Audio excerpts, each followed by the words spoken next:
ప్రజల అభిప్రాయం మాత్రం ఇటుకుంది. అందుకని మోడీని మళ్ళీ గెలిపించారు వాళ్ళు. 3 సార్లు గెలిపించింది ఆ కారణాల వల్లనే. ఇంకా వాటిట్లలో మీరు అన్యాయం జరిగిపోతుంది, దేశం ముక్కలైపోతుంది అనే వాగుడు మానేయండి.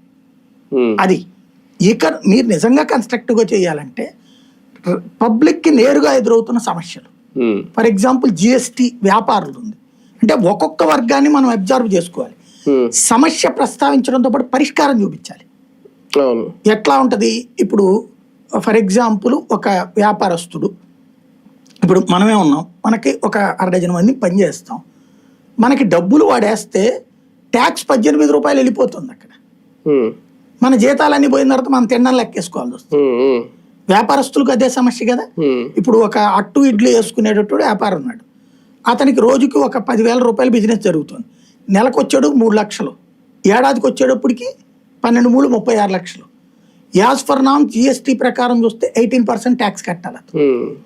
ట్యాక్స్ అతను 18% ట్యాక్స్ కడితే అతనికి ఇక్కడ దాంట్లో పనిచేసే రా మెటీరియల్ రోజు తెచ్చుకోవాలా, మినపప్పుల దగ్గర నుంచి నూనెల దాకా, అది ఎక్కడి నుంచి, అలాగే జీతం ఇచ్చుకోవాలా, పని మనుషుల దగ్గర నుంచి వంట మాస్టర్ దగ్గర నుంచి టీ మాస్టర్ దాకా అందరికీ డబ్బులు ఇచ్చుకోవాలా, అలాగే అతను ఎక్కడో అప్పు తెచ్చుకున్న దానికి వడ్డీ ఇచ్చుకోవాలా.